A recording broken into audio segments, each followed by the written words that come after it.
Gracias. Bueno, pues voy a dar inicio. Muchas gracias, doctora Itia. Muchas gracias, doctor Yoji, por estar aquí. Voy a hacer una pequeña presentación y después cada uno de ustedes expone. ¿Sale?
Bien, muchas gracias. Ahora me permito compartirles una pequeña presentación, la cual platicaré un poco de los ponentes que tenemos el día de hoy. Bueno, pues estamos en la sexta sesión de nuestro seminario de investigación, arte, diseño y arquitectura, y el tema que nos compete es la educación artística. Como primera ponente tendremos a la doctora Itia Domínguez Rosales. em, mm,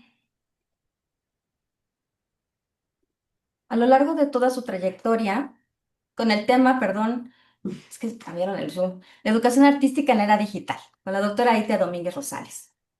Ella es doctora en educación por la Universidad del Oriente, maestra en teatro y artes escénicas por la Universidad de Rioja de 2022 y egresada de la Escuela Superior de Música del Instituto Nacional de Bellas Artes en 2005. Inició su formación musical en el Conservatorio de Música Sacra de Celaya, Guanajuato. Ha sido becaria de Conaculta y del Laboratorio de Investigación Escénico-Musical de México y forma parte del ensamble de solistas del IMBA desde el 2010. Ha colaborado con diversas orquestas sinfónicas y filarmónicas del país. Como directora, fundó Folie Ensemble, Vocal Femenino y el Coro Universidad Anáhuac. Es profesora de la Universidad Anáhuac desde 2011 y ha sido docente en Conservatorio de Música de Celaya. Actualmente está a su cargo la coordinación de la licenciatura en Música Contemporánea de la Universidad Anáhuac, México, y también como investigadora toma la coordinación de investigadores de la Escuela de Artes en el Seminario ADA y es titular del Seminario de Humanismo Mexicano, la Cultura y las Artes, y actualmente está trabajando como titular para el Seminario de Ley de Cultura del Estado de México.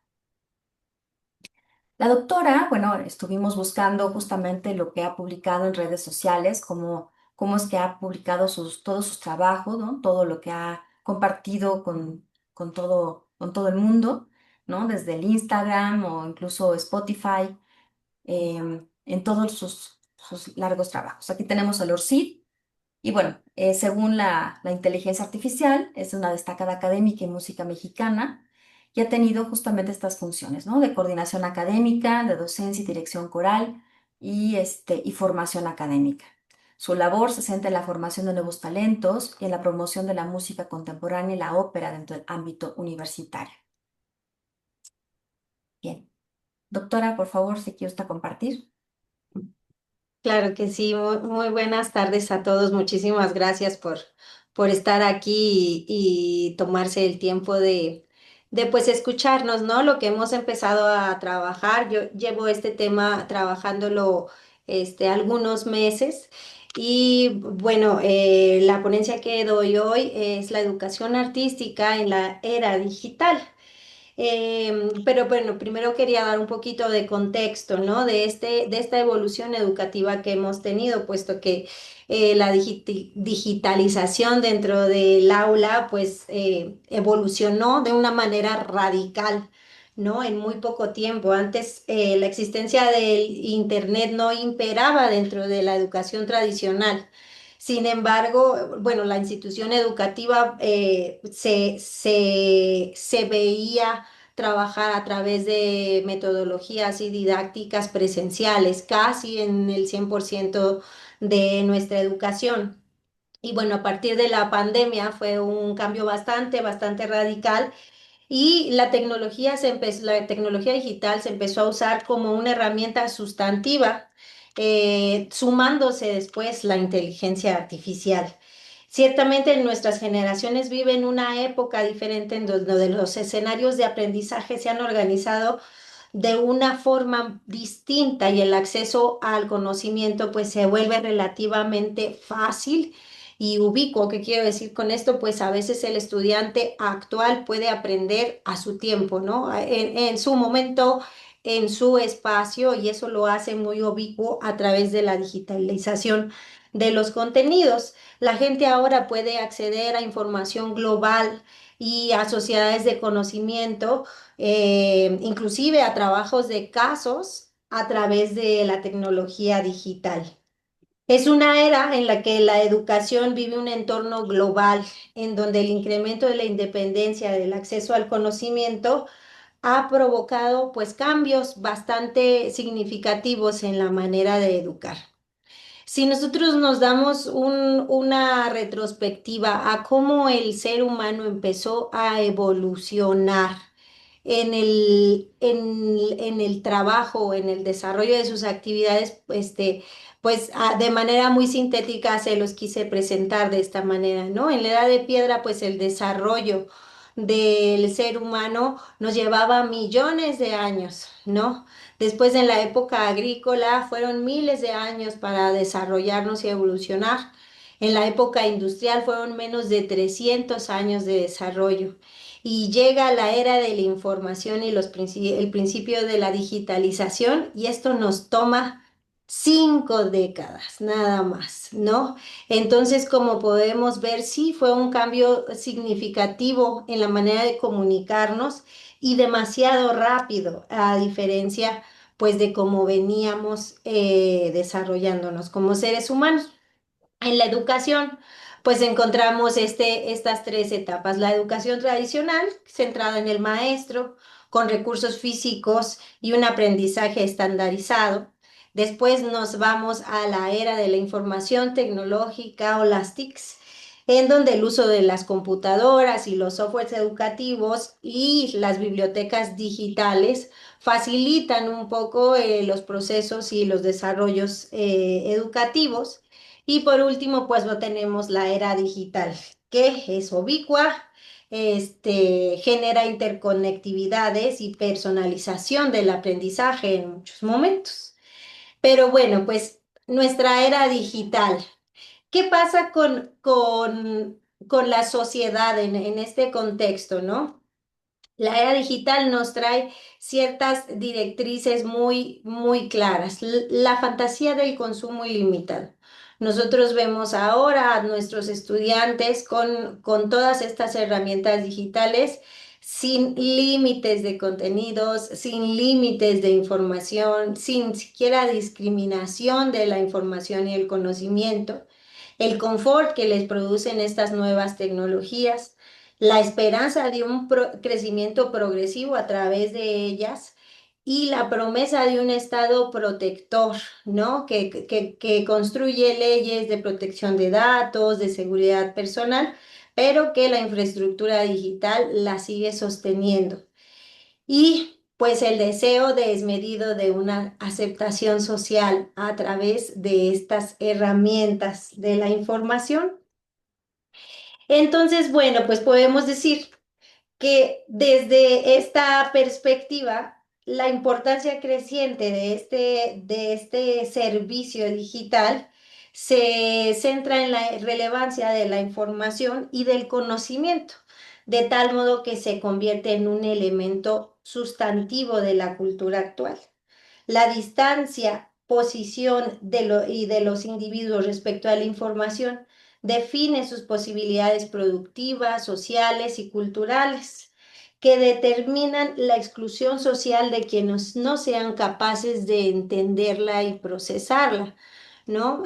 Hoy, pues, lo vemos en nuestros estudiantes universitarios, ¿no? Esta necesidad del conocimiento, de operar de manera digital, y de tener una construcción de la información a través de todas las herramientas, pues se vuelve sustantiva si no quiere ser excluido de ellas, ¿no? Como docentes, pues podemos decir exactamente lo mismo, ¿no? El docente que no está familiarizado con esta era digital, pues puede tener un poquito de debilidades en la construcción de sus didácticas. Y pongo yo este ejemplo, que es algo que la educación de la era digital cambió desde antes, pero todavía la digitalización lo refuerza. Antes teníamos este dicho que me atreví a tomar que decía, dale un pez y le alimentarás un día. Enséñale a pescar y podrá alimentarse a lo largo de la vida, ¿no? Entonces, es muy importante que no solo el estudiante pueda ser un dispensador de información, sino que pueda aprender a aprender, ¿no? Entonces, a través del desarrollo de la educación, pues hemos cambiado esta frase, ¿no? A dale un pez y le alimentarás un día. Enséñale a aprender y podrá desenvolverse a lo largo de su vida. El día que ya no haya peces, sabrá qué hacer con esto, ¿no? Entonces, este principio lo toman muchos investigadores que se concentran en el tema de la era digital en función a la educación. Eh, la tecnología ya no puede considerarse solo un modo de transportar la información de un lugar a otro. La tecnología de la información se ha convertido en un medio de participación, provocando la emergencia de un entorno que se modifica y se reconfigura constantemente como consecuencia de la propia participación del mundo. Este es un escenario nuevo para la educación y para el pensamiento. Las comunicaciones humanas, como lo dice Dussel, pues han cambiado la naturaleza de las herramientas disponibles para pensar, actuar y expresarnos. La cultura digital supone una reestructuración de lo que entendemos por conocimiento, las fuentes y los criterios de verdad de los sujetos autorizados y reconocidos como productores de este conocimiento. El desarrollo del conocimiento en la era digital ha tenido también diferentes puntos. La expansión de herramientas digitales como extensión de recursos y posibilidades del conocimiento y acción. Hoy día todos nosotros en nuestras diferentes facultades pues tenemos diferentes programaciones o diferentes herramientas que nos ayudan a, si no es a dar una buena clase, pues a pedir al estudiante tener un recurso extrínseco al aula que nos permita aprender o aprender a aprender, ¿no? Tiene un carácter distribuido del conocimiento, la forma de que la información global y digital y la cognición se distribuyen en las mentes humanas. Esto sucede a partir de la necesidad inmediata del usuario, acomodándose de forma inmediata a las necesidades. Es decir, estos son, por ejemplo, las aplicaciones que el estudiante descarga de acuerdo a la necesidad inmediata que tiene en su disciplina. La externalización hacia las máquinas y funciones y actividades. Trabajo que realiza el ser humano en contraposición a las máquinas. El trabajo que está destinado para el ser humano, que le involucra tareas complejas, pensamiento experto, comunicaciones complejas, toma de decisiones, soluciones de problemas, creación de escenarios, situaciones alternativas, dejando en mano de las máquinas tareas que consisten en rutinas cognitivas y rutinas manuales de carácter reproductor y algorítmico que hacen los ordenadores de una manera muy fácil. Tenemos también los aprendizajes de orden superior que ayudan a vivir la incertidumbre y la complejidad. Promueven el pensamiento independiente, fundamentado y contextualizado más que la memorización. Tenemos a la cooperación como exigencia del conocimiento y de acción de la era de la información. Funciones en la vida social, pública y laboral contemporánea. Espacios de participación voluntaria, redes sociales o sociotécnicas también las tenemos. El cambio de la concepción sobre la naturaleza y la funcionalidad de la información, del conocimiento, que es la combinación de conocimientos diversos y construcción de conocimientos comunes a partir de intercambios permanentes. Y bueno, la exigencia de los enfoques holísticos, integración y comprensión y actuación basadas en la integración del conocimiento, actitudes y habilidades más que de un aprendizaje aislado y fragmentario. Esta era digital se ha desarrollado al punto, pues, de que tenemos a grandes organizaciones como la UNESCO que se han preocupado por generar material referente a las políticas de aprendizaje de manera digital, a la inteligencia artificial en la educación y a todas estas herramientas que son un apoyo para el acceso a las oportunidades educativas, avanzando en la inclusión, en la pertinencia y en la calidad del aprendizaje, lo que podemos sintetizar como la democratización del aprendizaje.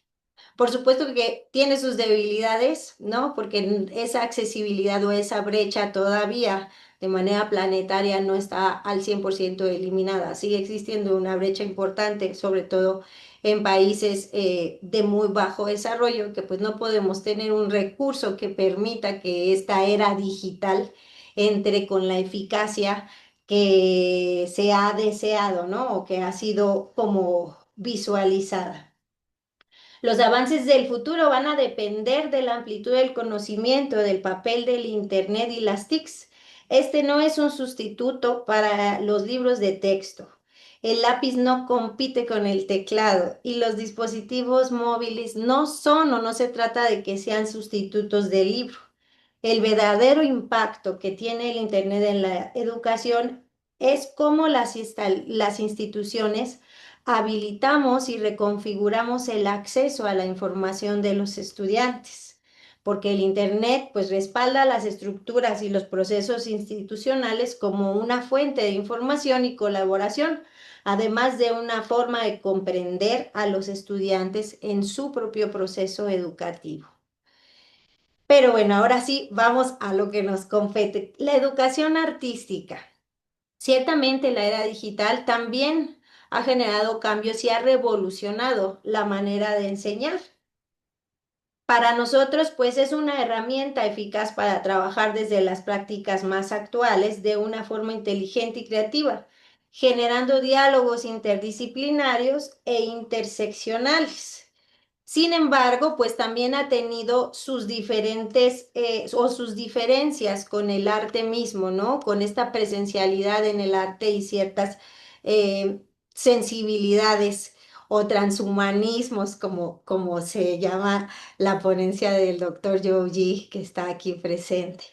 Este, pero bueno, hemos tenido áreas de oportunidad como las experiencias que vuelvo al mismo principio de democratización de la educación artística, como estas posibilidades que nos abren, ahorita les puse un ejemplo, de la integración de la realidad virtual y de la realidad aumentada a través de esta nueva era digital. Aquí les pongo, por ejemplo, una página que se llama ArtSteps, que es para los diseñadores o los artistas visuales, en los que ellos pueden generar una réplica de una galería, ¿no? O empezar a aprender a hacer una curaduría de arte en un ambiente controlado de realidad virtual o de realidad aumentada. Esto para muchos estudiantes, pues que no tienen el acceso a este tipo de espacios para comenzar a presentar obra, son espacios muy significativos, ¿no? Tenemos también otro ejemplo muy claro que es Google and Arts Culture, que tiene museos inmersivos, tiene exposiciones inmersivas y trabaja también la gamificación como parte de la educación artística, que se vuelve una área de oportunidad para quienes pues no tienen las posibilidades de viajar o de poder vivir experiencias reales a través de ello, incluyendo a las personas con capacidades diferentes, ¿no? Esta manera inmersiva de encontrarse con el arte, pues se vuelve un área de oportunidad. Hemos encontrado también que esta integración inmersiva también le ofrece a los estudiantes nuevas plataformas que les permiten resolver retos importantes a través de formatos digitales y que se vuelven a veces una fortaleza en sus currículums, ¿no? Eh, Aquí es donde yo quiero hacer un paréntesis muy personal, porque creo que estas plataformas son muy funcionales cuando el estudiante ha recibido educación artística previa. Es decir, saber o entender una programación de cualquiera de estas herramientas, creo que no, ya para la sociedad actual no se vuelve un reto, pero el expresar o comunicar verdaderamente lo que uno quiere crear, ese es el reto, ¿no? Esa es la importancia de la educación artística dentro de nuestras sociedades y no necesariamente para crear artistas, sino para crear a personas capaces de desenvolverse inclusive en esta era digital, ¿no? Los que somos maestros aquí no lo podemos negar. Si les dejamos una infografía o si les dejamos una presentación, siempre les vamos a pedir que tenga recursos gráficos, ¿no? Entonces, esta manera de comunicar no la podemos solucionar desde una programación específicamente. Sí, sí tiene que haber una intervención del arte o del desarrollo artístico dentro de los individuos. Bueno, aquí les pongo varias programaciones que las artes visuales es común ver. También podemos empezar a ver trabajos. Un ejemplo que quise compartir con ustedes es el de David Hockney, que es un artista visual contemporáneo, que él empezó con una pintura, él era acuarelista, trabajado con diferentes técnicas, pero encontró en la innovación tecnológica otra área de oportunidad. Entonces, el recurso ya no fue la acuarela en cierto momento de su creación, sino fue el iPad y la colorimetría que generaba el iPad, y a través de ella empezó a hacer una obra en particular. Después tomó su iPhone 2007 y empezó a generar producción artística, y este es un ejemplo, este es un dibujo que él hace y lo imprime. No solo lo deja en el iPad digital o en el recurso digital, ¿no? Sino a través de la colorimetría que le generaba la computadora, realiza la obra, pero vive un proceso todavía tradicional después de su creación en la computadora y se imprime. Y eso le genera otro tipo de valor. El búsquenlo, tiene obra muy, muy interesante y bueno, es un ejemplo también de los resultados. En lo que nos referimos a la música, en mi cuadrito de hace rato se vuelve funcional. Aquí no me faltaron las flechitas. Pero nosotros los músicos con lo que trabajábamos la enseñanza musical es con este aparatito que se llama metrónomo, que era un instrumento tradicional. Se le daba cuerdita por atrás y él es el que nos marcaba el tiempo en el que la música iba.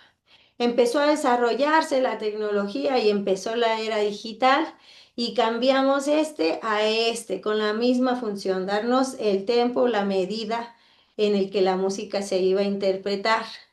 Y hoy en día el estudiante no tiene que traer ninguno de estos dos, trae su teléfono celular, ahí descarga una aplicación que no necesita ser la misma, sino como lo dije hace ratito, se vuelve adaptable a las necesidades del mismo estudiante.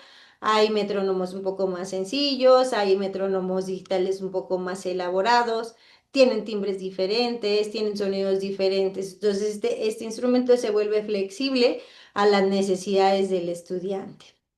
Y bueno, pues en todas las herramientas digitales que podemos encontrar, también vamos a encontrar, por ejemplo, en el caso de la música, teoría.com, Meludia, Tenuto, Steve Reich Clapping Music, que es una parte de la gamificación para encontrar ritmos complejos. Y son herramientas que el estudiante puede ir trabajando a su tiempo y a su medida. Teoría.com, por ejemplo, nos ofrece esta oportunidad de que tanto el alumno como el maestro pueden visibilizar el desarrollo, el proceso o el tiempo que se le dedica a aprender la teoría musical. Hay otros como Tenuto que es totalmente autogestivo. Entonces vuelve a ser una tecnología adaptable. Y otro instrumento más que ha marcado la era digital dentro de la educación artística musical, les quise traer este ejemplo porque es un piano que se llama Disclavier, es de la marca Yamaha. Este piano ya está construido de manera que tiene una intervención digital. Entonces lo que ustedes pueden ver en la pantalla es un teatro con público, con un piano, pero no hay pianista. El pianista está en una pantalla y está en otra parte del mundo y el piano presencial va a sonar como si el pianista estuviera en la sala, con el mismo peso que le da a cada nota, con la misma interpretación, o sea, no va a ser amplificado por una bocina es el piano mismo el que toca, siendo que el pianista no se encuentra en la sala presencial. Espero la tecnología no me traicione, pero les traje un pequeño video para que podamos observar el trabajo de este instrumento. Me dicen si se oye,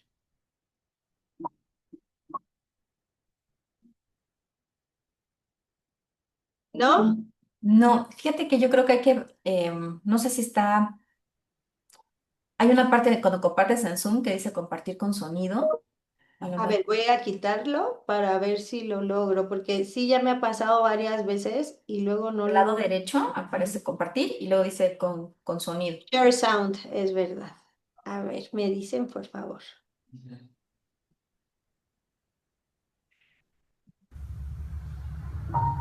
Ahora sí. Ajá.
Es, para mí resultó, cuando conocí este instrumento, pues algo fascinante, ¿no? Porque precisamente tú como estudiante de música, si el artista no viene a México, si tú no ahorraste lo suficiente para que cuando venga poder escucharlo en vivo, tenías esta debilidad, ¿no? Que no tenías acceso a esa calidad de artistas, de los que también se aprende, por supuesto.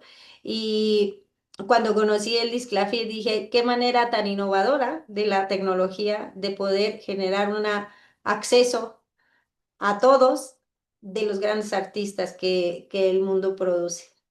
Bueno. Y tenemos este otro factor que también es en la educación, pues otra herramienta que es la gamificación, ¿no? Este es un juego de PlayStation en donde aprendes historia del arte, historia de la música, y historia del teatro. Entonces el juego te va llevando a través de los diferentes, de las diferentes etapas del desarrollo musical, desde el Renacimiento hasta el clásico, el romanticismo. Te va presentando a los compositores, a los pintores, a los dramaturgos de una manera gamificable, ¿no? Y también, y pues si estás en la época renacentista y pierdes en el avance del juego, pues te corta la cabeza por ahí. Y, o sea, se vuelve como muy, muy entretenido, pero es parte de la gamificación, el que el usuario está aprendiendo arte además de jugar un juego de PlayStation.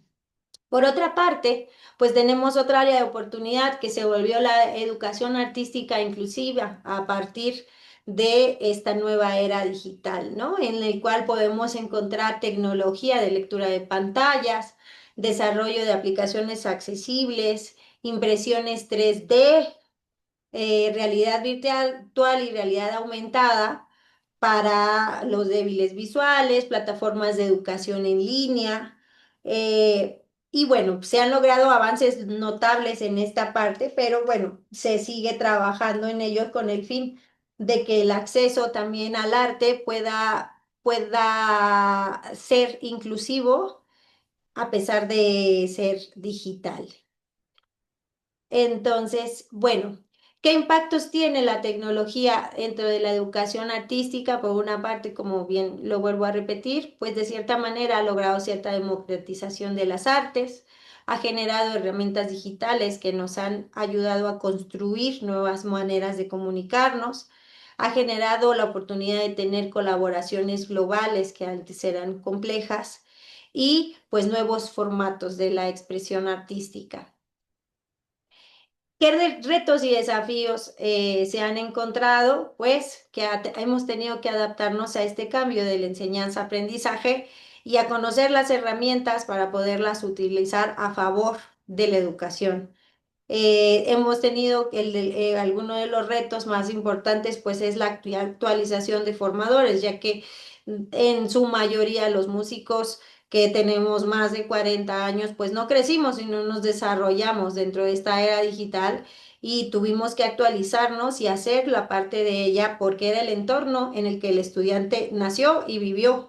¿No? Y de pronto él conocía más de recursos y herramientas digitales que el propio maestro. Entonces hemos tenido que formar parte también de esta actualización y seguirnos formando en función a eso, ¿no? Romper con esta brecha digital y la administración de recursos digitales para afrontar esta incertidumbre global que nos rodea.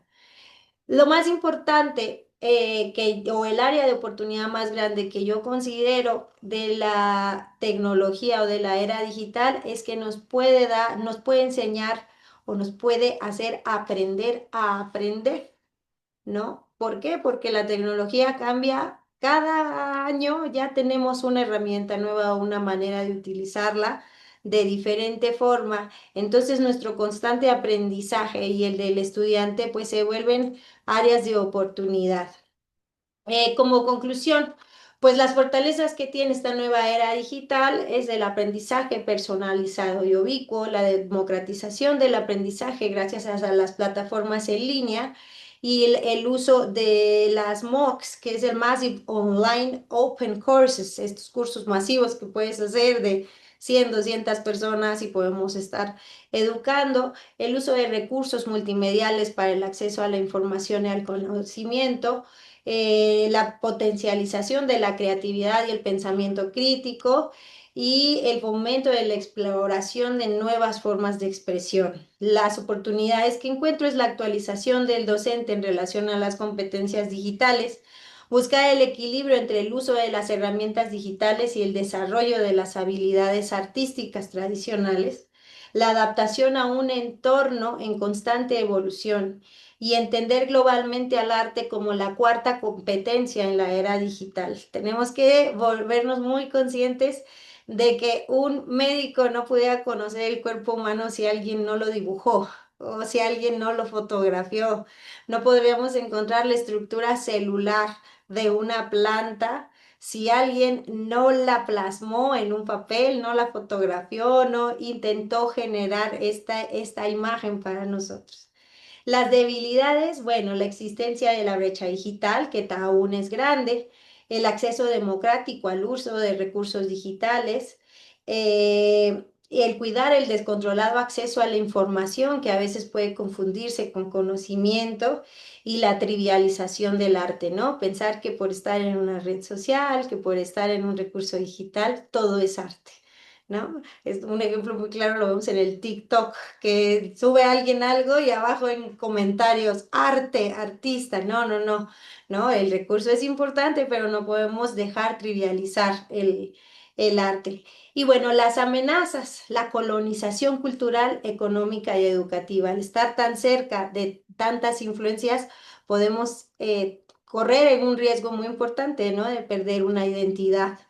El mal uso de la inteligencia artificial para demostrar aprendizaje, el mal uso de la inteligencia artificial para suplir la creatividad y el potencial humano, el mal uso de la información, por supuesto, la falta de privacidad de datos personales y bueno, la suma y la amenaza del cambio climático en el uso de la inteligencia artificial, que yo lo tenemos muy sonado, pero a veces no muy concientizado, ¿no? Cada vez que nosotros le pedimos a la inteligencia artificial que nos resuelva un problema, son muchos litros de agua los que se usan para enfriar a todos estos sistemas que nos dan respuesta, ¿no? Y es algo que ahorita la ONU ha declarado pues que tenemos una emergencia de agua, una crisis hídrica muy importante. Bueno, pues sabernos que cada vez que nosotros hacemos uso de la inteligencia artificial, pues nos sumamos a esta crisis del cambio climático. Pues puse aquí mis referencias bibliográficas y muchísimas gracias. Doctora Itea, muchísimas gracias por su presentación. Ya al final después del doctor Mayora, abrimos justamente para preguntas y respuestas. Ahora me permito presentar al doctor Yoji Mayora.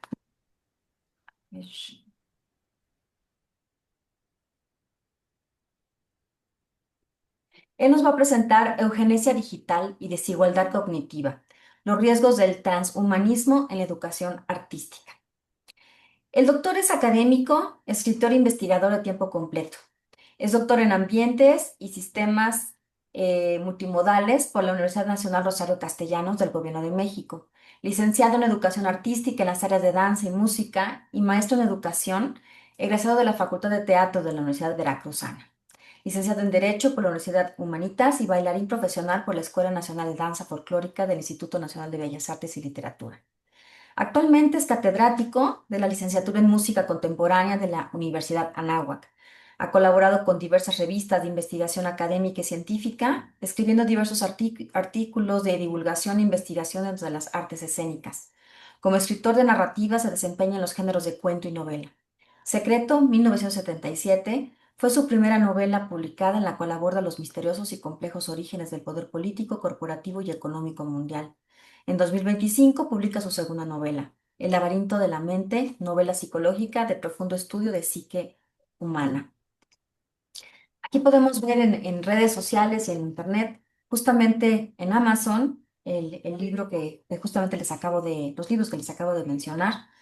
Y bueno, lo que dice justamente en el sentido de la inteligencia artificial pues que es doctor en ambiente y sistemas educativos multimodales, tiene licenciaturas en educación artística y en derecho, se desempeña como catedrático universitario y su línea de investigación es educación multimodal, educación artística, sistemas educativos multimodales, exploraciones técnicas sobre virtualidad y la educación. Ha publicado artículos académicos en revistas especializadas, por ejemplo, sobre educación multimodal en artes. Además, es autor de narrativa, publicó sus dos libros y mantiene presencia en redes sociales profesionales y de divulgación, donde se presenta como doctora en educación multimodal. Igual, aquí lo podemos encontrar justamente. Ajá. En la cuestión de ORCID, pues bueno, aquí vemos las publicaciones que él registra justamente en esta página y encontré justamente en la UNAM este texto explorando la educación multimodal en artes y licenciatura de educación artística. Muy bien. Pues bueno, bienvenido, doctor. Muchísimas gracias. Muchas gracias, doctora. Gracias por el espacio y un saludo a todos los que se conectaron. Vamos a empezar, voy a compartir mi pantalla,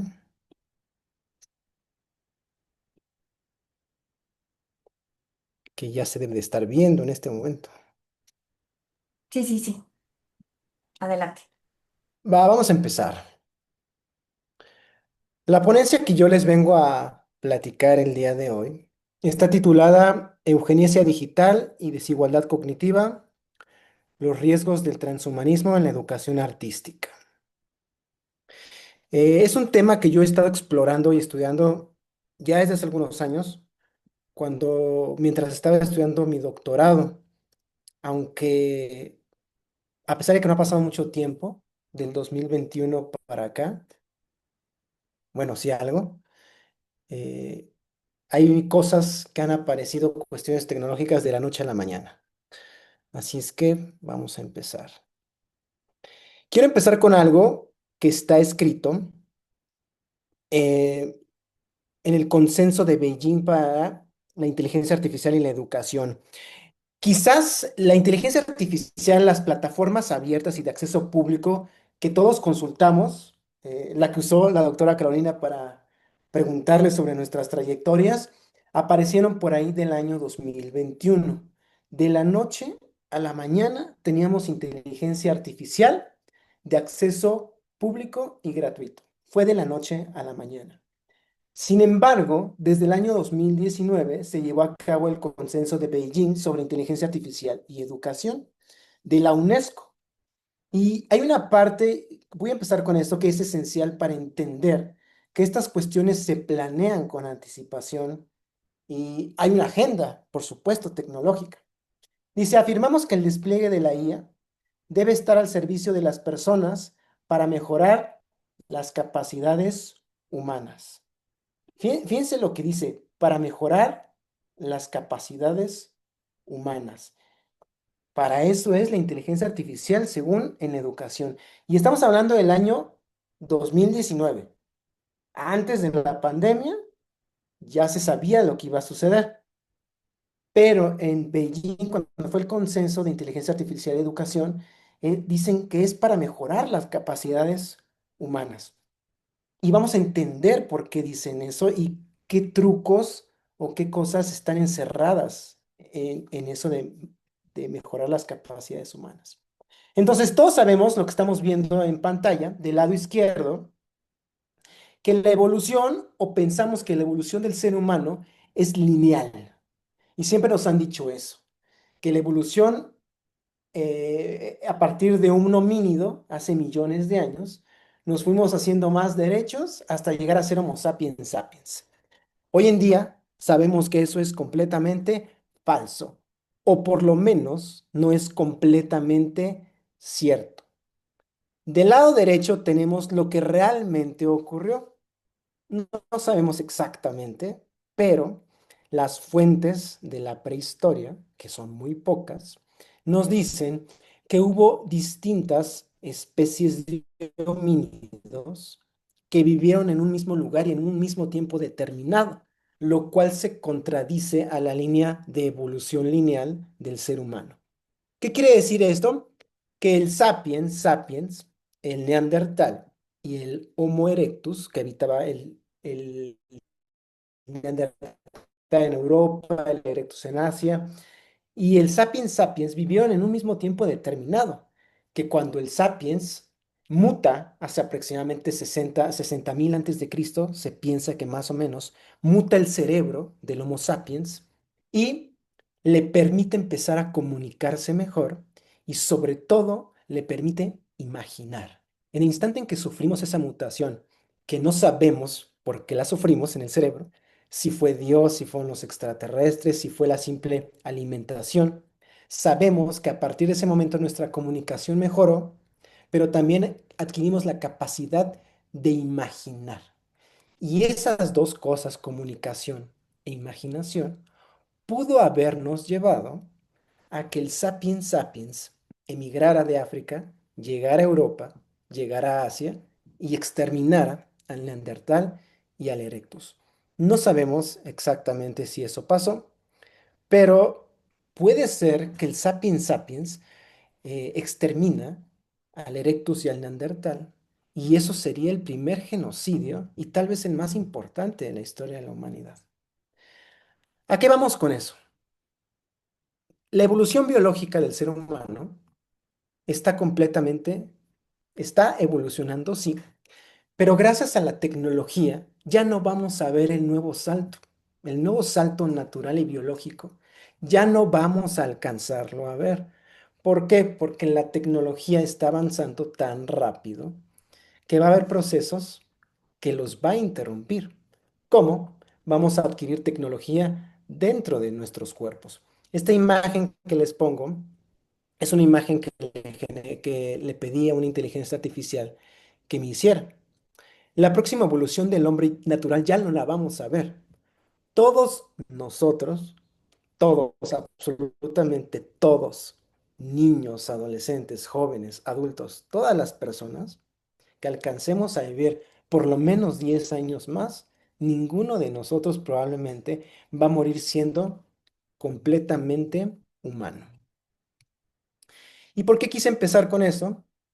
Eh, Porque a partir de estas reflexiones vamos a empezar a advertir ciertos conceptos que van a tener consecuencias en la educación y en la educación artística.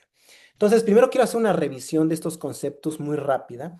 Y la primera es la eugenesia. Eugenesia es una palabra muy, muy, muy fuerte que fue acuñada por Francis Galton. Francis Galton era primo de Charles Darwin. Y lo que él dice es que eugenesia es la ciencia que estudia las influencias que mejoran las cualidades innatas de una raza. Es un concepto que por allá de los años 20 del siglo pasado, lamentablemente en Estados Unidos y Canadá, se usa para hacer eh, esterilizaciones masivas en los grupos originarios de Norteamérica. Y ya después, durante la Segunda Guerra Mundial, pues la eugenesia fue aplicada como pseudociencia en los movimientos nacionalistas que derivó en un genocidio del que todos sabemos. Eso es la eugenesia como término y la eugenesia histórica que sabemos que ha sucedido, el mejoramiento de una raza. Pero ¿qué es la eugenesia digital? Que es un concepto que he venido manejando desde hace algunos años. Pues la eugenesia digital es la selección de ciertas capacidades cognitivas a través de la tecnología, asegurando que solo quienes tienen acceso a estas herramientas puedan competir en el futuro. Es la inteligencia aumentada por máquinas, aprendizaje acelerado y memoria expandida. La eugenesia digital, a diferencia de la eugenesia del siglo XX, no significa manipular genes, es manipular trayectorias cognitivas. ¿Qué aprendizajes se optimizan y qué talentos se van a priorizar? Y, por supuesto, qué perfiles se consideran deseables. Entonces, si la eugenesia en el siglo XX fue el mejoramiento de una raza, la eugenesia digital es el mejoramiento de ciertas capacidades. Y habría otra clasificación que es la eugenesia farmacológica, porque ahorita en estos tiempos ustedes pueden ir caminando a la farmacia de la esquina que les quede más cerca y sin receta tienen accesos a medicamentos nootrópicos que potencian y mejoran las capacidades cognitivas del cerebro, sin receta. Y eso ya constituye una mejora cognitiva, que es una eugenesia farmacéutica. Entonces, tenemos estos dos términos, eugenesia y eugenesia digital. Diferencias, la eugenesia del siglo XX operaba sobre el cuerpo, sobre la selección, la exclusión y el control. La eugenesia tradicional elimina cuerpos, ciertos cuerpos, y los sustituye por otros. Y la eugenesia del siglo XXI opera sobre la mente. Del cuerpo ahorita nos vamos a la mente. La eugenesia digital elimina posibilidades creativas, que ahorita vamos a ver por qué insisto tanto en esto de la imaginación y la creatividad. Nos vamos con otra revisión de otro concepto que tenemos que tener muy claro, que es el transhumanismo. Antes de que comencemos, a veces hablar de estos temas, muchas personas piensan que estoy hablando en un futuro lejano, y para nada. El transhumanismo es una realidad ya. Entonces, ¿qué es el transhumanismo? Busca reemplazar la evolución humana por la tecnológica, transformando al ser humano en un producto optimizable, editable y descartable. Ojo, descartable. Estamos hablando de que el transhumanismo busca descartar o puede buscar descartar al ser humano tradicional, al sapiens sapiens, como somos todos nosotros. Es una ideología que promete liberarnos de nuestras limitaciones biológicas, pero que al mismo tiempo abre la puerta a la superioridad fabricada. En su versión extrema, el transhumanismo no es una utopía futurista, sino un proceso silencioso de deshumanización donde la técnica decide el significado. Es decir, estos procesos ya están, ya existen. En este planeta ya caminan seres humanos con mejoras cognitivas dentro de su cuerpo, con mejoras físicas. Por definición, una persona que tiene un implante médico en alguna extremidad es una persona transhumana. Pero hablando de la eugenesia digital, que es sobre la mente, en estos momentos ya existen prototipos que se almacenan en el cerebro y potencian nuestra cognitividad. Hay muchas empresas que no las puedo mencionar, muchas de grandes tecnológicas que se dedican a eso. Y pronto estarán disponibles al resto de la población.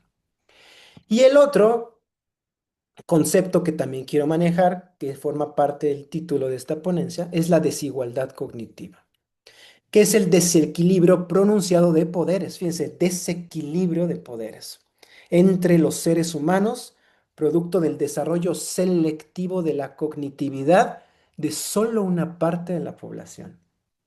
Desarrollo selectivo de la cognitividad de solo una parte de la población. Eh, ¿Cómo nace esta desigualdad cognitiva? Hay que entender que en contextos sociales y económicos desiguales, la tecnología no iguala, la tecnología separa. Y a veces no hay que ir tan lejos como a otro país. Si nos quedamos en Latinoamérica, podemos ver diferencias entre el acceso tecnológico. Y si cerramos más nuestro contexto geográfico y nos encerramos solo en México, es más, ni siquiera en toda la República, si nos encerramos en todo el área conurbada del Valle de México y municipios colindantes, hay una desigualdad tecnológica muy importante. Entonces, ¿qué va a pasar con esto? Que quien pueda pagar por interfaces avanzadas, por sistemas de IA premium, se convierte en una clase potenciada. Entonces, ya no estamos hablando solamente del acceso a Internet o el acceso a una computadora, no, no, no, estamos en otro nivel, en otro momento ya de la evolución tecnológica, que es la inteligencia artificial. Quien no puede, quien no tenga acceso, va a quedar relegado a un modelo de aprendizaje humano tradicional, más lento, más limitado y menos competitivo. La diferencia ya no será entre escuelas públicas y privadas, sino entre estudiantes aumentados y estudiantes naturales. Estamos creando la primera brecha neuroeducativa de la historia. Y aquí quiero hacer un paréntesis porque ahorita no es solo que un estudiante pueda utilizar una inteligencia artificial, sino que se está usando la inteligencia artificial de manera doble y de manera triple. O sea, se está usando la inteligencia artificial para la inteligencia artificial. Un ejemplo muy práctico. Un estudiante hace un ensayo en alguna plataforma de inteligencia artificial, pero va a utilizar una inteligencia artificial para que ese ensayo no pase por un candado de detección de inteligencia artificial. Es muy interesante eso. Entonces ahí está haciendo un doble. No hay forma de que se escape. No hay forma de que un maestro pueda ver si es plagio o no. ¿Por qué? Porque ya hay herramientas de inteligencia artificial que esconden eso. Entonces es complicado, es complicado. Y ahora sí, como decía la doctora Itia hace un rato, pues vamos a nuestro campo, que es la educación artística. ¿Cuáles van a ser las consecuencias de todo esto que les he estado hablando? La educación artística se basa en la imaginación y en la creatividad. La imaginación es el motor de la creatividad. Sin imaginación y sin creatividad, el ser humano no puede hallar formas para solucionar problemas y crear tecnología. A veces hay personas que no entienden que la educación artística a nivel básico, por ejemplo, no es necesariamente para formar artistas, para formar músicos, bailarines, actrices, actores, artistas visuales. No, no es solo eso. La educación artística sirve precisamente para potenciar la imaginación y la creatividad, que luego nos puede dar profesionistas en distintas áreas del conocimiento, incluso la ciencia. Esa es la importancia en la educación artística. Entonces, la imaginación, la creatividad, precisamente de manera natural, surge del error, del juego, de la fricción, del vacío. Los sistemas de inteligencia artificial tienden a optimizar, predecir y corregir. Entonces, si la educación artística se vuelve hiperautomatizada, corremos el riesgo de matar la divergencia, la sorpresa y lo inesperado.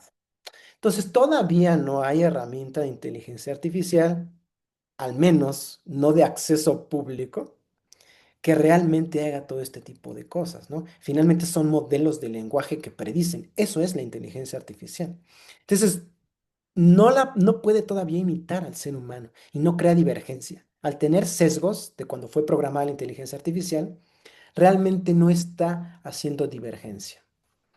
Entonces, dentro de la educación artística, se va a crear una desigualdad cognitivo-estética. ¿A qué me refiero con eso? En las artes, la desigualdad no solo será de acceso, como en la educación general, sino en la educación artística será una capacidad creativa ampliada. Quien pueda pagar por una IA Premium generativa avanzada tendrá más velocidad para experimentar, más precisión técnica, más retroalimentación inmediata, más visibilidad algorítmica y más acceso a correcciones estéticas avanzadas. Fíjense qué interesante, más acceso a correcciones estéticas avanzadas. Yo actualmente puedo grabarme tocando el violín, subirlo a una inteligencia artificial y le pido que me haga correcciones técnicas y que me dé sugerencias. O sea, imagínense la retroalimentación. Entonces, hay una desigualdad muy importante. Cuando un sistema decide qué estilos potenciar, qué capacidades reforzar y qué imaginarios privilegiar, está realizando una selección cognitiva, no sobre genes, sino sobre estéticas. Algunas propuestas de regulación. La regulación estricta del uso de la IA generativa en la formación artística. Bueno, pues se pueden hacer más protocolos para preservar el error como recurso pedagógico. Fíjense bien, preservar el error como recurso pedagógico. Dentro de la educación artística, en las artes escénicas, que es donde tengo experiencia, precisamente el error es parte del crecimiento. Uno va con el maestro de técnica, corrige el error y crece. Pero a veces ese error nos lleva a imaginar y a idear cosas, nos aumenta nuestra creatividad. Otro punto, acceso igualitario a tecnologías creativas básicas para evitar brechas estéticas. Tecnologías creativas básicas. Enseñanza explícita sobre sesgos estéticos de los algoritmos. Un lenguaje de programación que es una inteligencia artificial tiene sesgos. ¿Por qué? Porque tiene sesgos de la empresa que lo creó. Si ustedes revisan sus chats, estoy seguro que todos ustedes tienen chats con inteligencia artificial. El chat, el lenguaje de programación, la IA, te empieza a conocer y empieza a estar sesgada. Te empieza a contestar según tu contexto, según lo que tú le has dicho. Entonces, hay que alejarla. Por eso es la importancia de alejarla, porque si no nos vuelve menos creativos. Bueno, espacios curricularmente protegidos de improvisación libre sin inteligencia artificial, que eso es básico. Fíjense, espacios curricularmente protegidos de improvisación libre sin IA. En Europa ya hay escuelas libres de inteligencia artificial. y de espacios digitales precisamente para fomentar. Fomento de metodologías que prioricen imaginación, intuición, cuerpo y metáfora. Escuchamos la palabra metáfora y a lo mejor la relacionamos con educación un poquito más ya de medio superior para arriba, pero no. Desde niño utilizamos la metáfora desde la educación preescolar. La educación artística debe preservar aquello que la IA no puede replicar: sensibilidad, misterio o contradicción. Eh, Vamos a seguir con eso. Y después les voy a poner un ejemplo muy pertinente. Advertencias finales. Si permitimos que la educación artística se convierta en un proceso de optimización algorítmica, perderemos algo valioso, que es la capacidad de imaginar mundos que aún no existen. Imaginar mundos que aún no existen. Eh, por ahí en la escritura creativa alguna vez leí que uno siempre tiene que escribir de lo que sabe. Y entonces alguna vez se dijo, bueno, si fuera eso, realidad, como escritores como Tolkien creó un mundo de la edad que es la Tierra Media, pues no existe la Tierra Media, y sin embargo él creó. O alguien que escribe sobre el espacio exterior. Son mundos que aún no existen y solo la creatividad y la imaginación lo pueden potenciar. La eugenesia digital no amenaza solo la educación, sino que amenaza la sensibilidad. Y eso cada vez lo vemos más. Desde hace un año, por ejemplo, en mis grupos, más o menos un año, empecé a notar que los alumnos ya no miran el pizarrón, ya no miran ni al maestro ni al pizarrón. Si mañana, cuando muchos de ustedes den clase, se van a dar cuenta, no te están viendo a ti. Es difícil, es complicado. Están viendo una pantalla. Entonces se están desensibilizando. La desigualdad cognitiva en artes no será solo técnica, sino que será imaginaria. Unos podrán imaginar más que otros, porque acuérdense que varios van a ser transhumanos, van a tener potenciado su cerebro. La eugenesia digital no llegará con violencia, llegará con promesas de eficiencia. Nos van a decir que es más eficiente, que las tareas se van a hacer de manera más rápida. Y sí, hay algo de verdad en eso. El transhumanismo selectivo provocará el surgimiento de otra especie, que separada de manera sustancial a nivel cognitivo, no tendrá ninguna empatía absoluta por el ser humano natural.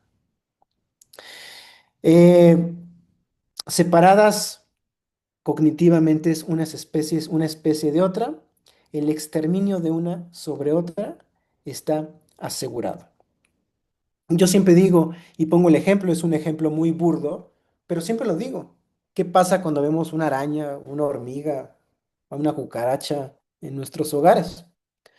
Pues en el mejor de los casos, la sacas con una escoba afuera. Es en el mejor de los casos. En en la mayoría de los casos, la matas. Así, una especie que es enteramente dominante ve tan pequeña otra especie que no siente empatía absoluta por matarla. Esa es la evolución que viene en el ser humano. Y por lo tanto, el arte es la última defensa del humano. Todo lo que está aquí es cierto, todo está documentado.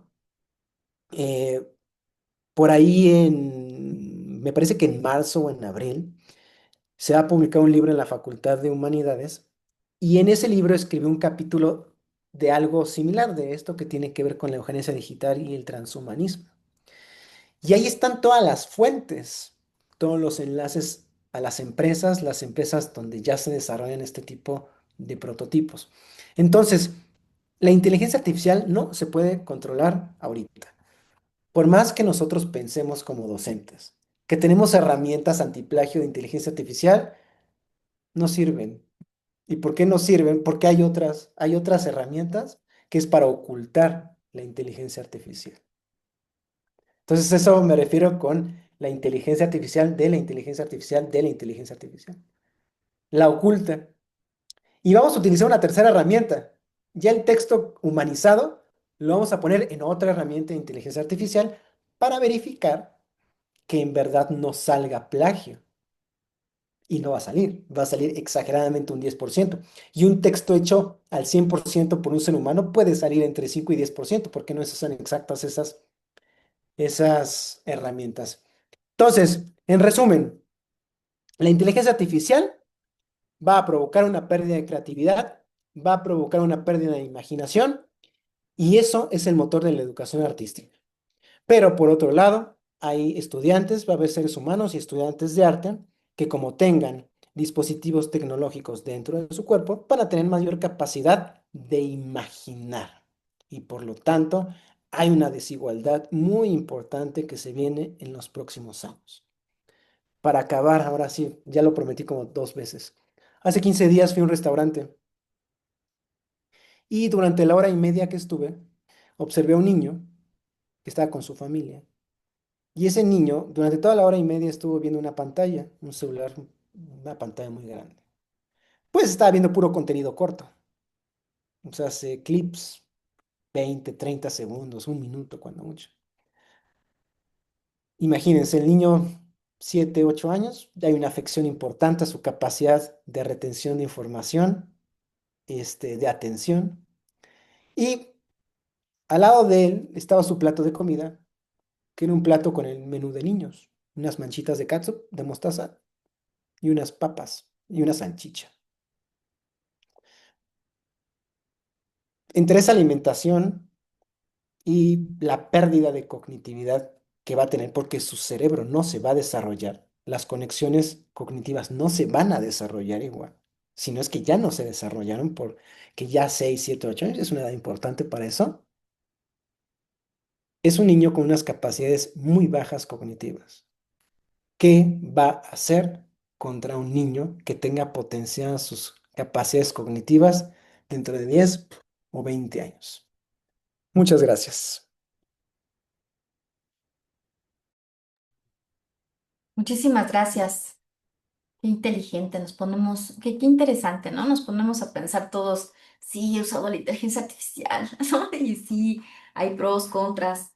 Y bueno, de alguna manera yo, en lo personal, que soy generación de transición, pues me tocó desde jugar en la calle con mis primos hasta utilizar ahora la inteligencia artificial. Entonces, pues de alguna manera he crecido a lo largo de todo este tiempo con los beneficios bueno, de la computadora, ¿no? Igual cuando salió Google teníamos miedo de esto. Y sí, reconozco que cuando estamos con la inteligencia artificial, pues en mi caso me ponen patines para poder investigar, pero creo que algo que dijo el doctor Yogi es justamente la creatividad, es el motor de búsqueda de información. Este, ¿Tienen alguna pregunta ustedes antes de que yo empiece? Con las preguntas, porque es un tema súper contemporáneo, súper actual y que nos compete a todos en el mundo de la educación. Estos retos que tenemos como profesionistas también. El hecho de ver cómo manejamos la inteligencia artificial y cómo fomentamos la creatividad, porque bueno, finalmente el estar en este seminario de arte, diseño y arquitectura, el motor que nos rige es la creatividad, ¿no? Y es cómo lo transmitimos con nuestros alumnos y entre nosotros mismos. ¿Alguien quiere platicar algo? Mónica. Pues Salvi. bueno, primero que nada agradecerles las dos presentaciones muy interesantes y bueno, pues más, no sé qué tanto es pregunta porque es difícil pensar cuando estás recibiendo tanta información y quizás quiero preguntar muchas cosas, pero primero que nada a la doctora Itia de la presentación, em, ay, se me está yendo la idea. La educación artística. em, ¿Cómo poner en un contexto general? Voy a irme a la parte anecdótica, como, como están saliendo, ¿no? Cuando yo crecí, mis padres me decían, nos educaron diciendo, tienes que aprender un deporte, otro idioma y un instrumento musical. Entonces, crecer con la música sin duda creo que fue un diferenciador en mis procesos de aprendizaje.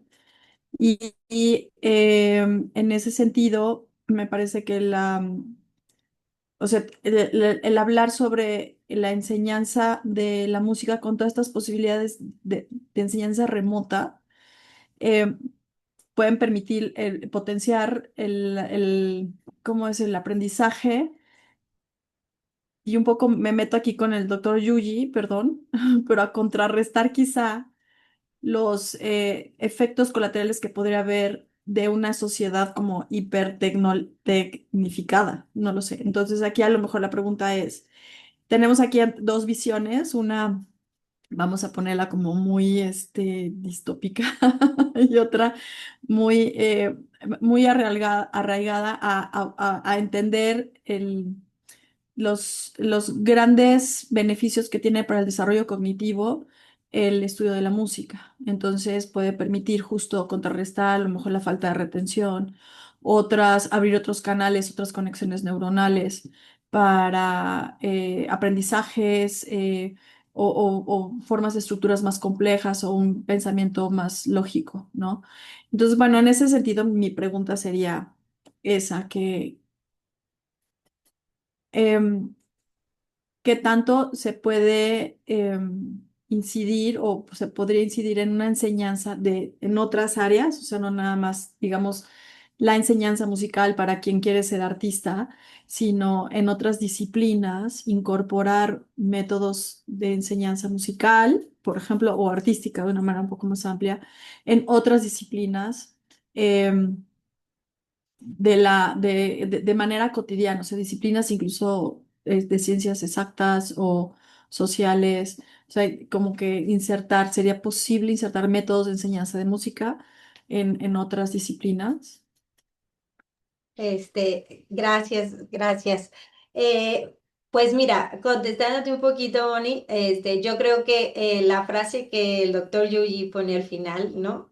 O sea, el arte es la esperanza del ser humano, es algo que debemos de, de guardarnos como parte de nuestra tarea de concientización de la labor de la educación y de la relación que tiene la educación artística dentro del desarrollo del ser humano, no nada más del artista.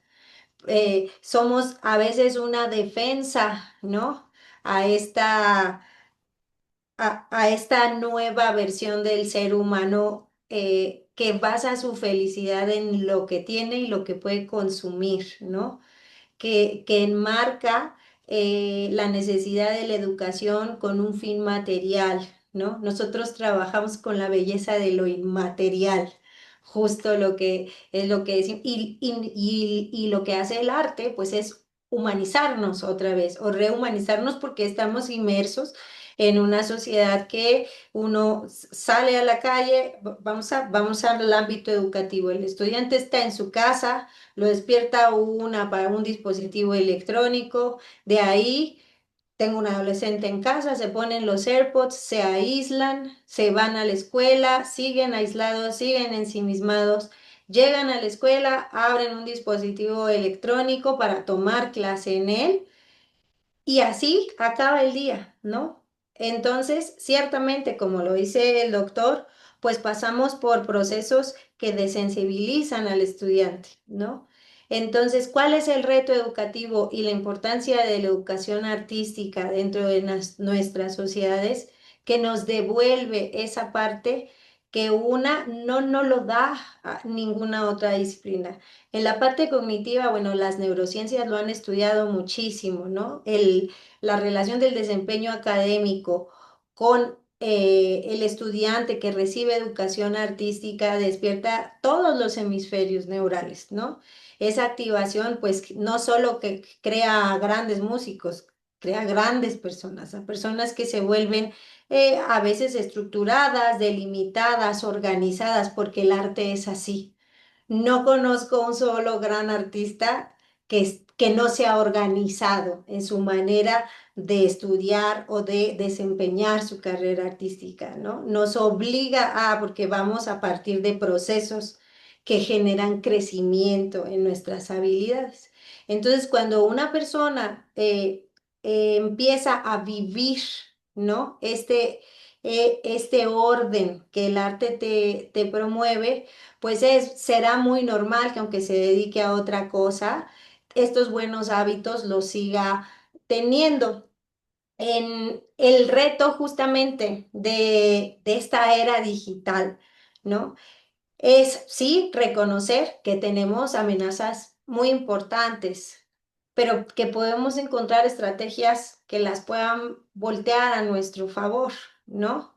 Que podamos encontrar la manera de acercar a la creatividad, a la imaginación, al estudiante, porque la era digital ya no se va a ir, ¿no?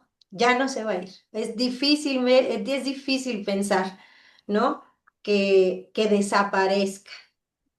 Pero tenemos nosotros como educadores artísticos que contrarrestarla, ¿no? Y yo puedo poner un ejemplo, hace poquito llegó un chico interesado en la licenciatura y me dijo, es que yo siento que soy muy bueno para la música.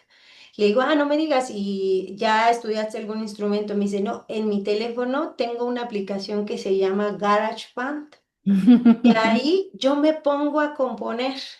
Y Ujú. me quiso enseñar y me dice, yo esto lo estoy haciendo solo. Obviamente, pues eran combinaciones rítmicas y melódicas Bastante, muy, sí es. muy sencillas, Ujú. pero me hizo pensar, ¿no? Él a partir de una herramienta relativamente sencilla y básica, generó una curiosidad por la creación musical, ¿no?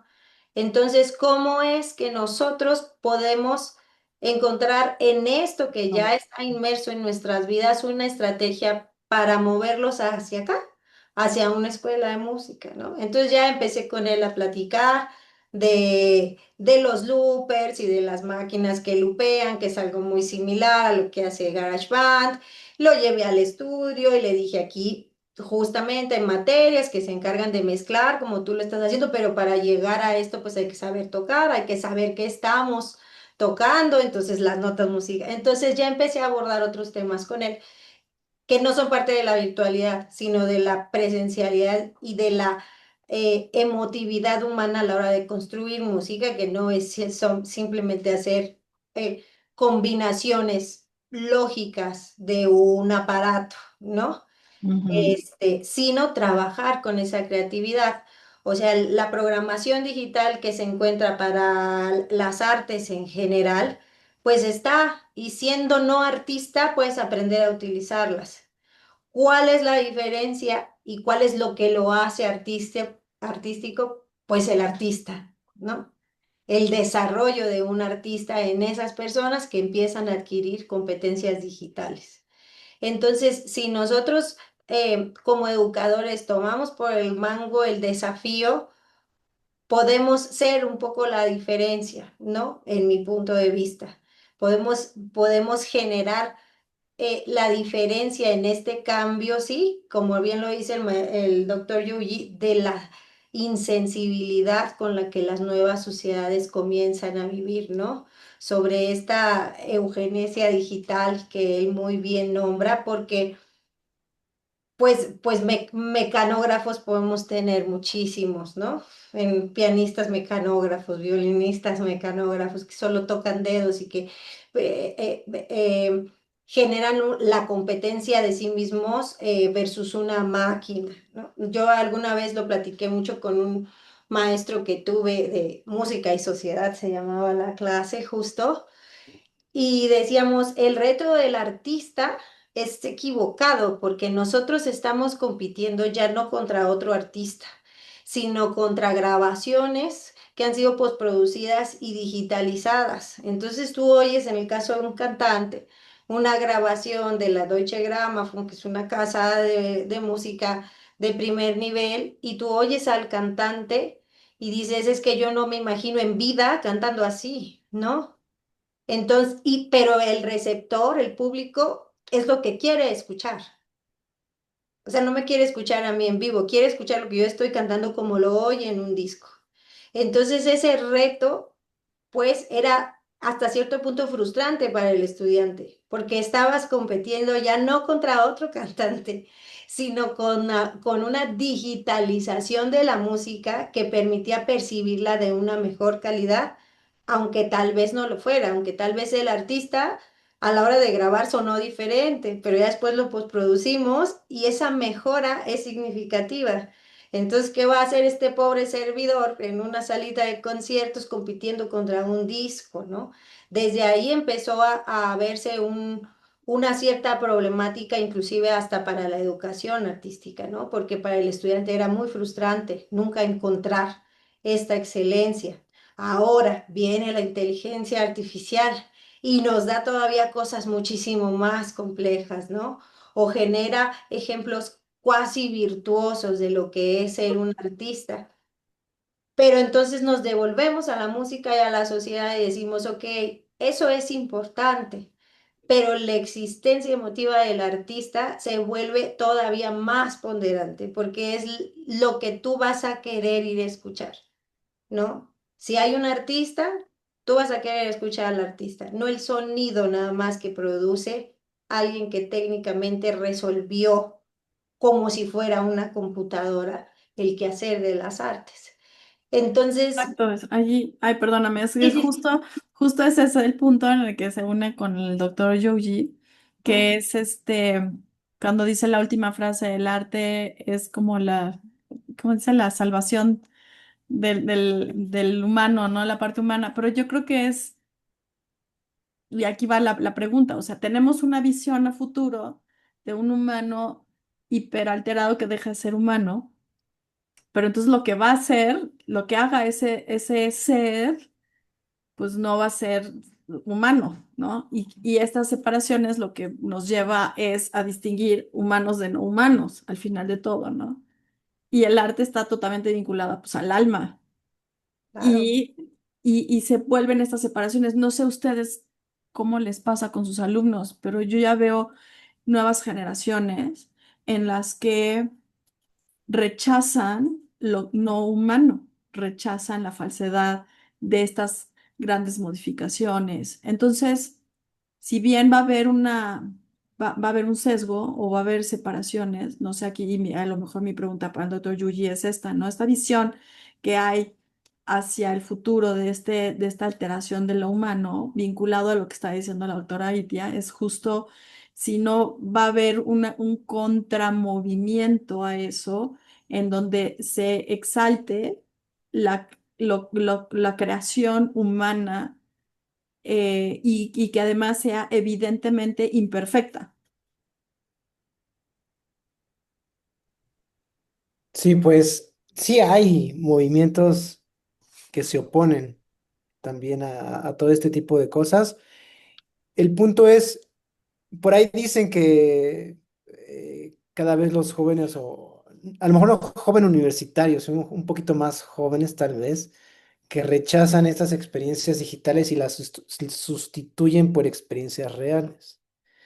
Eh, el problema es que hasta qué punto no te ves manipulado por una inteligencia artificial. Se supone que la inteligencia, las herramientas, las plataformas que ahorita tenemos acceso, eh, no son conscientes de sí mismas aún. Se supone.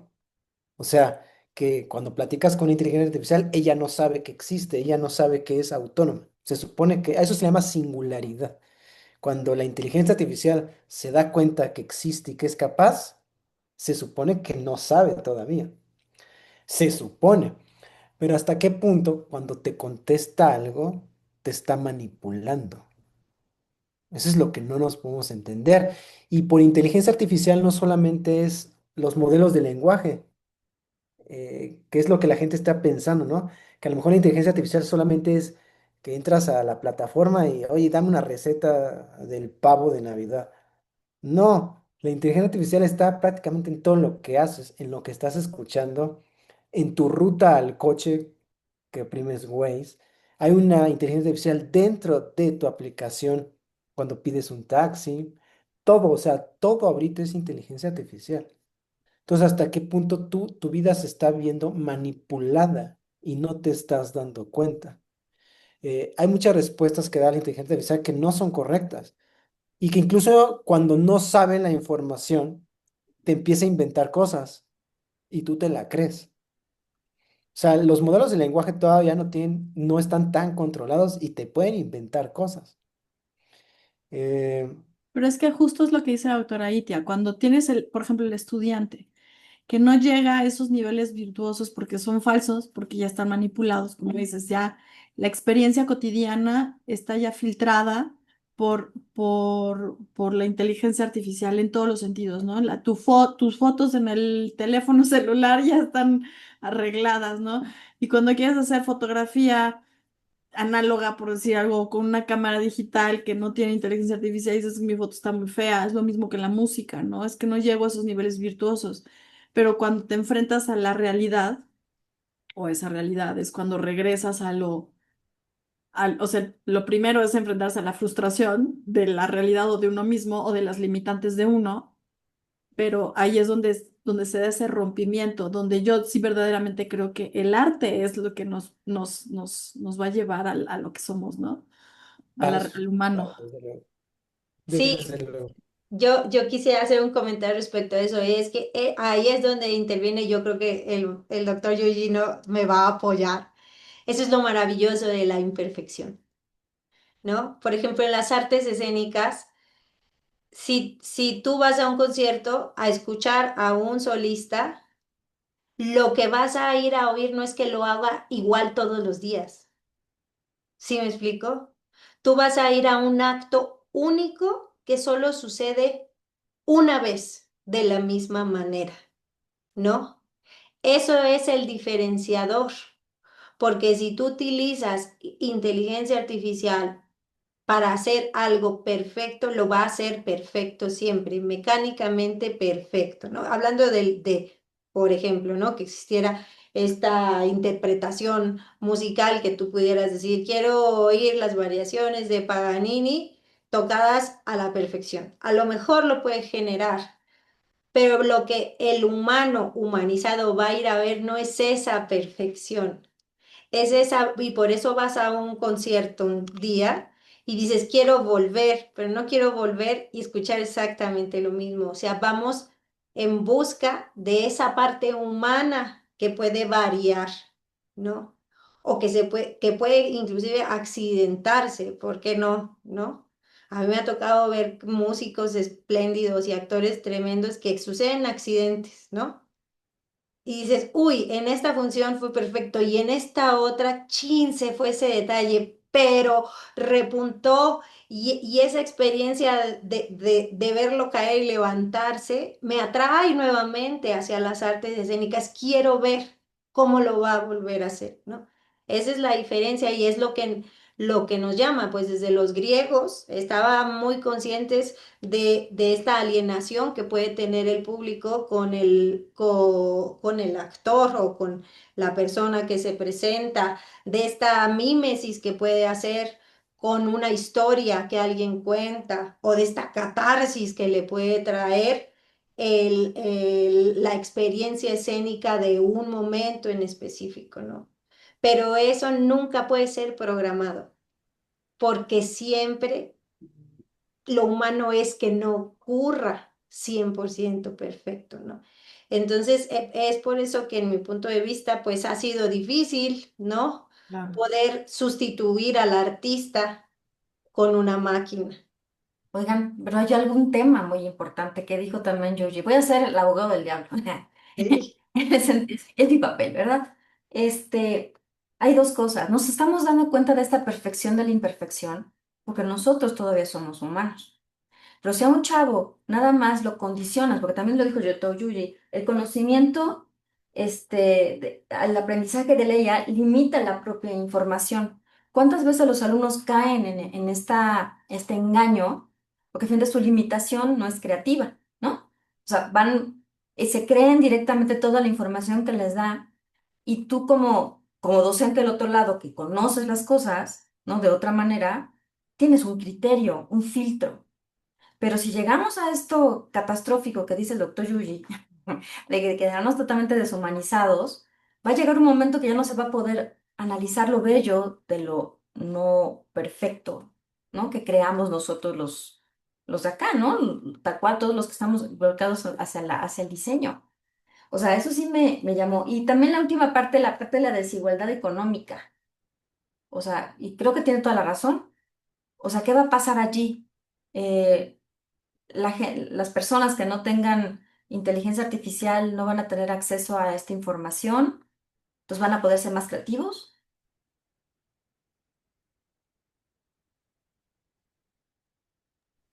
Pues sí, de hecho sí. Por ahí les voy a poner un ejemplo. Tuve unos estudiantes aquí en la Anáhuac, eran de derecho. Y uno de ellos, entre como tres o cuatro, pagaban la suscripción mensual de una plataforma de inteligencia artificial. Y ya era un modelo pagado, ya es una diferencia muy, muy importante. Pero ellos sabían utilizar bien, ellos sabían utilizar muy bien, o sea, lo utilizaban como una herramienta de investigación. Pero eso no quiere decir, a pesar de que sabían utilizarla y que la utilizaban para generar conocimiento, para ellos resolver dudas, eh, el problema es que también tiene un precio. ¿Cuál es el precio? Que pierdes otro tipo de habilidades. O sea, sin la inteligencia artificial ellos ya no podían operar y seguramente ya no y seguramente ya no pueden operar. Y ese es el problema. Entonces, aunque tú pienses que le estás utilizando bien, estás perdiendo capacidades cognitivas. O sea, yo la uso, evidentemente. Eso es una realidad, pero no la usamos siempre. Ese es el problema. Y que el chico ahorita la utiliza todo el tiempo, ya sea para hacer una tarea o la utiliza de psicólogo, literal. La utiliza de consejero amoroso, de cómo obtener una novia, obtener un novio, para absolutamente todo. Entonces, nosotros a lo mejor ya no pierdes tus capacidades sociales porque ya las adquiriste. Pero en algún momento, y ya yéndonos a un nivel más extremo, pues no tienen ni la capacidad para acercársele a una persona que les atrae en un café y decirle, hola, está completamente perdida en las habilidades sociales. Y eso ahí constituye una deshumanización, justo ahí. Yo Bueno, considero, igual, o sea, comparto totalmente lo que dice el doctor, pero justo ahí está el desafío de nosotros como formadores, o sea, porque no nada más tenemos que saberlas usar igual o mejor que ellos, sino hacerlas adaptables a códigos hasta éticos para su propio crecimiento, ¿no? Este, hacerlas si no es que nuestra herramienta sustantiva, sí nuestros mejores aliados para la formación del estudiante, porque ellos no la van a dejar de usar, ¿no? Eso es definitivo. Entonces el reto como educador es ese, buscar la manera de seguir generando conocimientos con ellas como un aliado, ¿no? Y a mí me funciona muchísimo, por ejemplo, en las materias teóricas que sé que la van a usar, o sea, cuando necesito que no la usen, de plano utilizo la técnica del artista visual que les enseñé y les digo, dibújamela tú y me la vas a mandar digital, pero quiero que el mapa mental no esté hecho en formato digital. El envío sí, pero no la elaboración.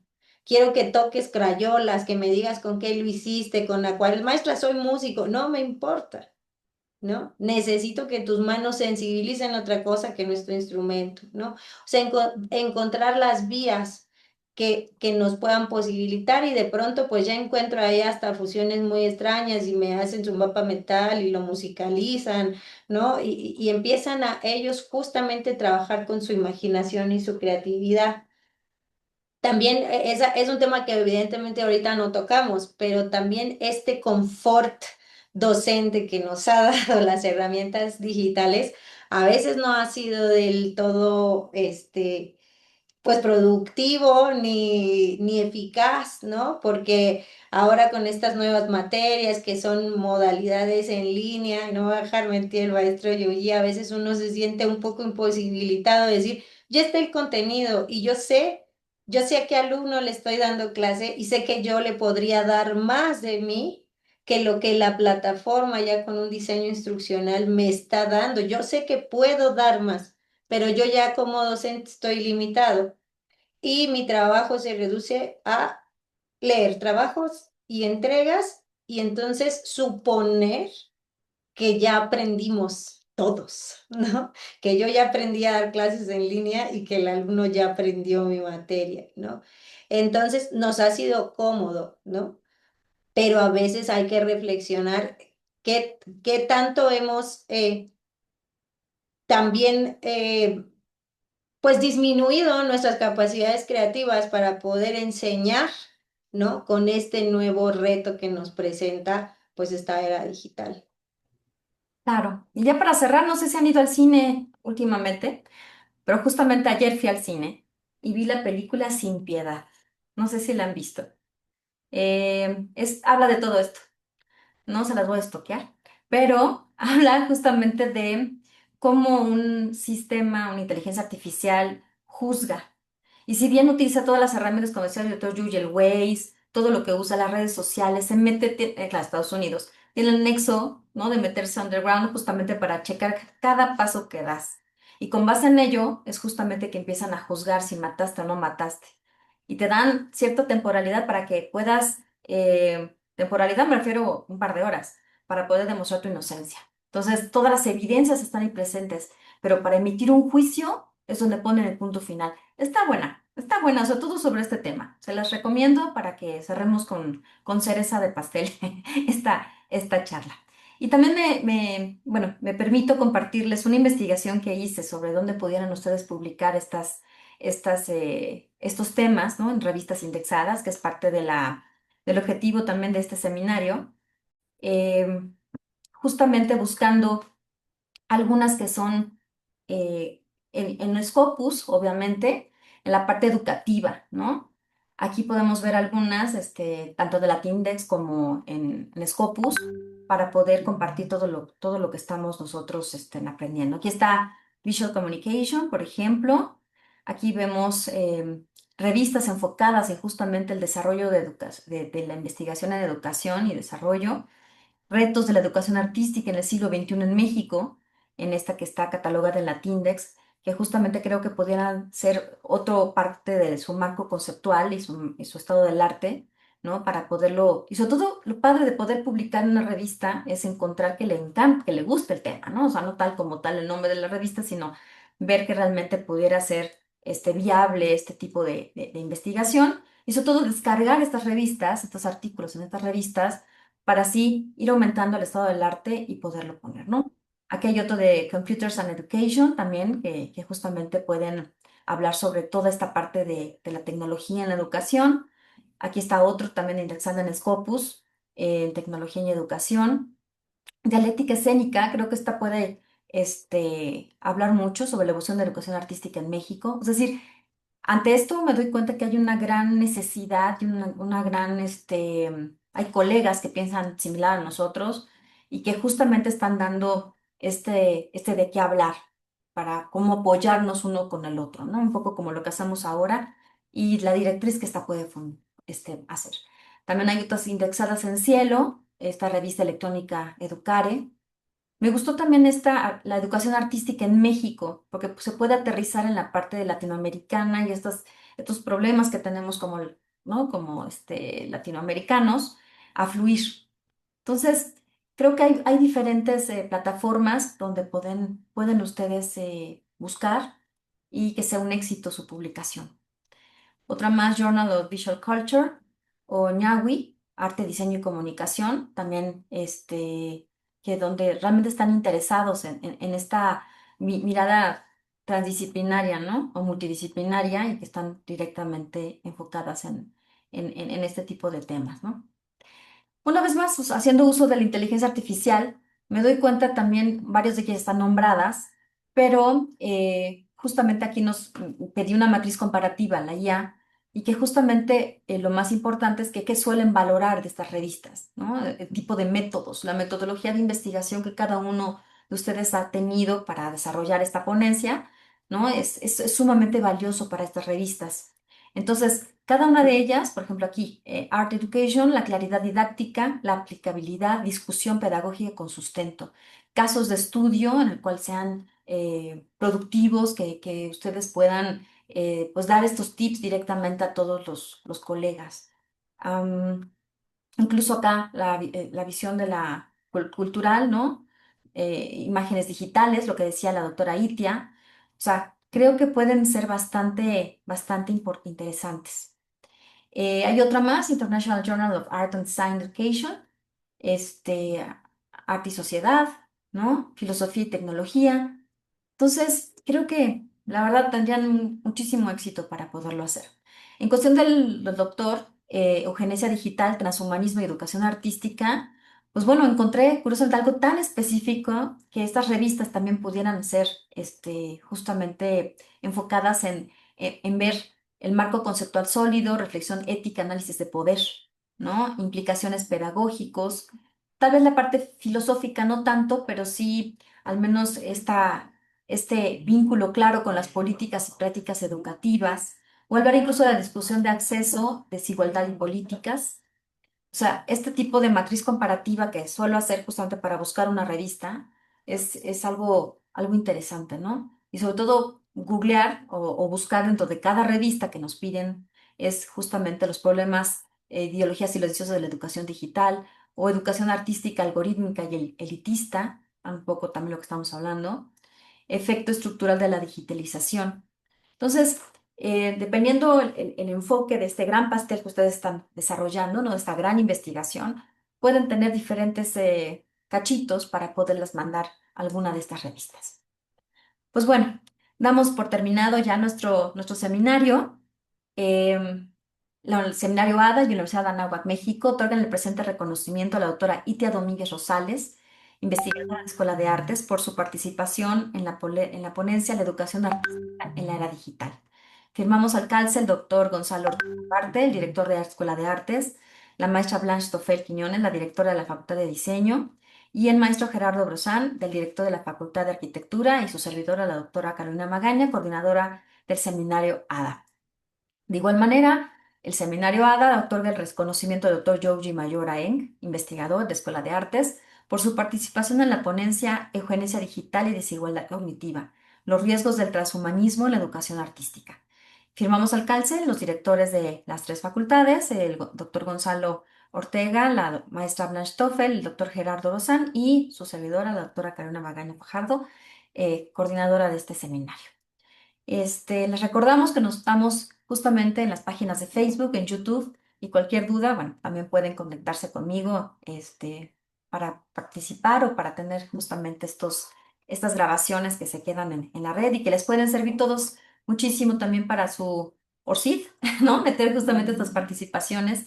Y si gustan, les puedo mandar justamente la presentación con estas revistas para que las puedan ustedes revisar y ver porque también se puede equivocar el ChatGPT, ¿no? En cuestión de las revistas que nos puedan decir y sobre todo las inclinaciones que tengan cada uno de ustedes, ¿no? De enfocarse en cierto tema en específico.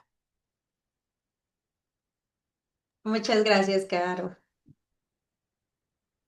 Con todo gusto y pues les agradezco muchísimo a los que estuvieron aquí presentes. Las preguntas fueron muy interesantes y como siempre polémicas y no podemos terminar de platicar. La verdad es que saldrán y saldrán y saldrán temas, pero creo que de alguna manera nos apoyamos en esta transición. Y una vez más, me siento muy afortunada de pertenecer a la generación de transición, lo vuelvo a decir. Sigo aprendiendo y eso y la creatividad también sigue creciendo, entonces me siento muy afortunada. Yo sé que a lo mejor soy mayor que todos ustedes, pero creo que por ahí nos vamos, entonces también somos muy afortunados. Pues muchísimas gracias. Con esto termino la grabación y si quieren nos podemos quedar. Gracias. Gracias, Caro.